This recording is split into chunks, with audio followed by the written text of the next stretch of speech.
Now look, if Bill Gates, Warren Buffett, and Mark Cuban are doing something to make money, and we can do the exact same thing, I don't even need to tell you how valuable that is. When we have habits, they become automatic. Now, if there are habits that literally help us become more wealthy, then there's a good chance we should be implementing those. And if you're in your 20s, when you've got that time and energy to do it, that is what you should be focusing on. So the first thing I found is to get in shape.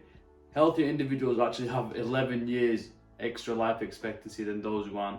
And if you're obese, on average, you're earning 10 to 15k less than someone who's healthy.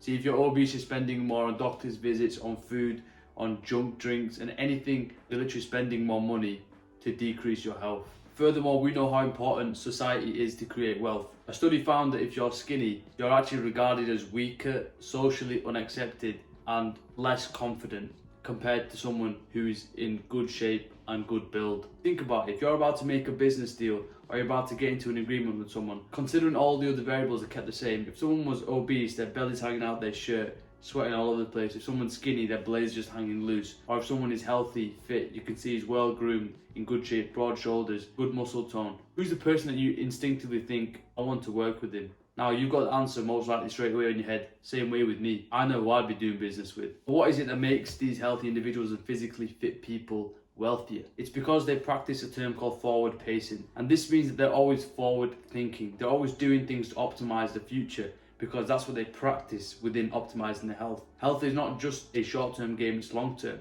It's progressive overload, it's optimizing food, it's optimizing exercise and adapting. And if you think about all those traits, how can they carry over into the business world and make you money? They're very closely linked. The second thing I found was to read. People who read 7 business books a year earn 2.3 times more than those who read 1 book. Warren Buffett said he spends 80% of his time reading, and Bill Gates reads 50 books per year. Now let's go back the last 2 years. What have you learned in the last 2 years about improving your health, wealth, relationships, social skills, or anything in those domains? Now imagine if you go back 2 years, but you read 5 books each year. What would your answer look like? Now, what is it about books that makes people wealthier? You literally get to learn from other people's mistakes and adapt them, and they'll tell you literally what to do. And you get to dive deep into specific topics from an expert. And I've thought about all the different types of media and ways to take in information, but books are actually the best. Even a podcast has a time constraint. The thing with the book is the author can edit it, re-edit it, make it shorter, expand on a point, do all sorts before publishing it to me and you.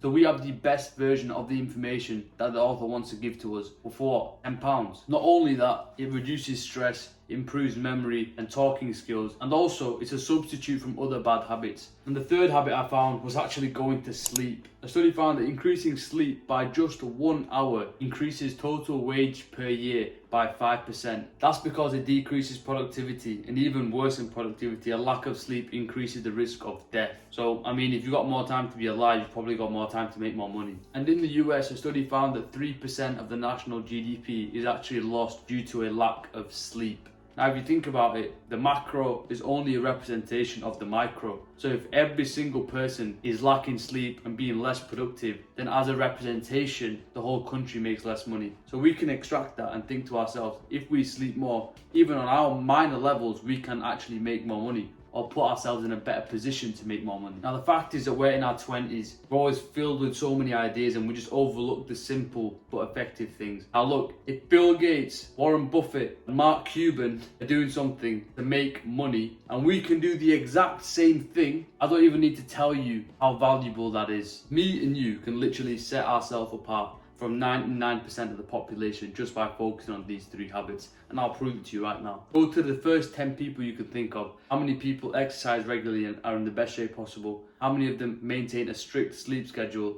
And how many of them read regularly? And I'd probably guess 9 out of 10 of them don't. There's probably 1. And why not be me and you? Let's be in that 1% and do the things that the successful people do and emulate those results.